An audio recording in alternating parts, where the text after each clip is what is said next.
Bismillahirrahmanirrahim. Assalamualaikum warahmatullahi wabarakatuh. Alhamdulillahirabbil alamin wa bihi nasta'in wala umuri dunya waddin. Wassalatu wassalamu ala asrofil anbiya'i wal mursalin sayyidina wa maulana Muhammadin wa ala alihi washabihi ajmain. Alhamdulillahirabbil alamin. Puji syukur kehadirat Allah Subhanahu wa taala yang telah melimpahkan nikmat kepada kita semua berupa nikmat iman, nikmat kesehatan, dan masih banyak lagi nikmat yang lainnya, sehingga kita dapat menjalankan ibadah Ramadan dengan baik dan lancar. Selanjutnya, sholawat dan salam senantiasa tercurah kepada baginda Rasulullah SAW sebagai tauladan kita, dan yang pastinya kita menanti-nantikan syafaatnya yaumul qiyamah nanti. Sahabat soan yang dirahmati Allah, berbicara mengenai nikmat, kenapa tadi setelah nikmat iman saya menyebutkan nikmat kesehatan?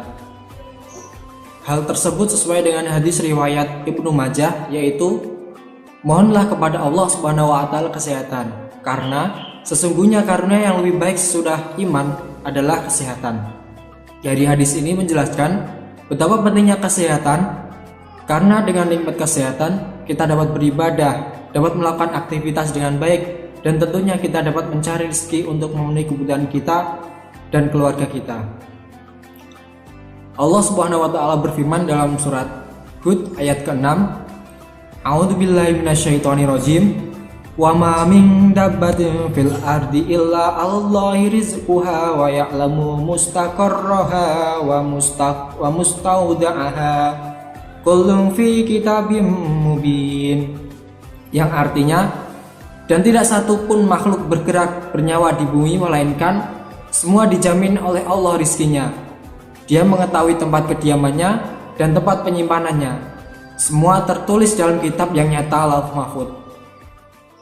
Para ulama menafsirkan, dan tidak satu pun makhluk bergerak dan bernyawa, baik yang melata, merayap, ataupun berjalan di muka bumi ini, melainkan semuanya telah dijamin oleh Allah rizkinya. Semua makhluk itu diberi naluri dan kemampuan untuk mencari rezeki sesuai fitrah kejadiannya.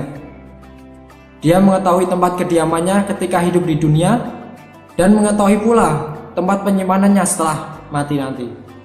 Semua itu sudah tertulis dan diatur serapi-rapinya dalam kitab yang nyata, yaitu Lauh Mahfuz. Perihal perencanaan dan pelaksanaan dari seluruh ciptaan Allah secara menyeluruh dan sempurna.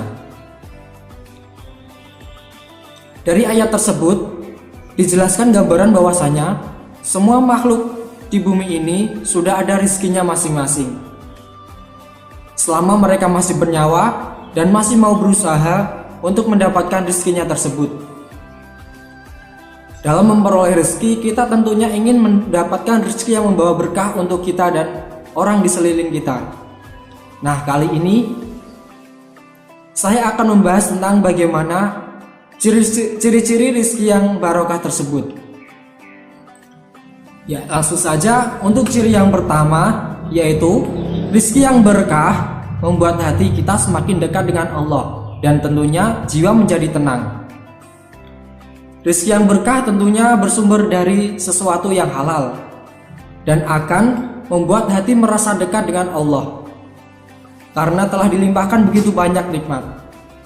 Setiap kebaikan yang dilakukan, termasuk rezeki yang dimanfaatkan untuk kebaikan, akan membuat perasaan tenang, membuat senang dan damai karena telah berbuat manfaat untuk diri dan orang lain. Selanjutnya ciri yang kedua, yaitu dengan rezeki yang berkah kita lebih mudah memberi sedekah dan menunaikan zakat.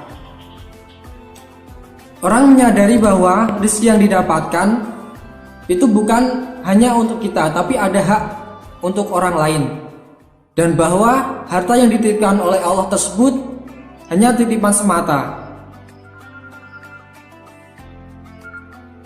Dan dengan itu mereka sangat mudah untuk mengeluarkan zakat dan sedekah. Rasa ikhlas untuk berbagi dan memberi kepada sesama adalah sifat mulia yang hanya dimiliki oleh orang yang mendapat rezeki yang barokah.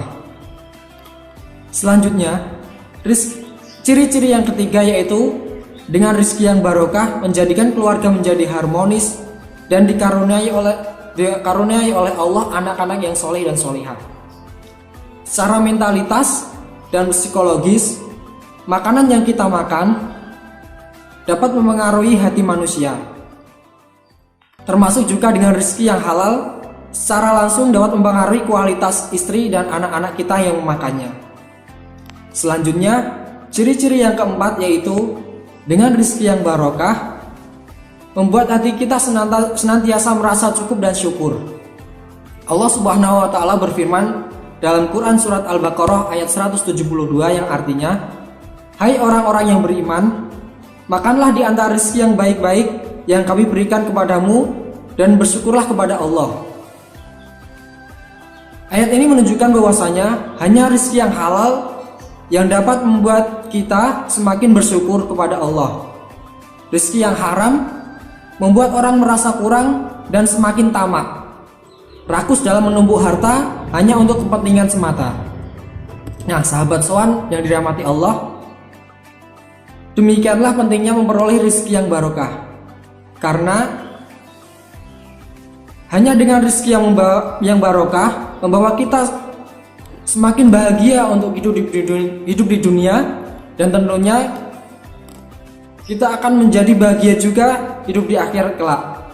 Semoga kita semua senantiasa diberikan oleh Allah rezeki yang barokah. Amin.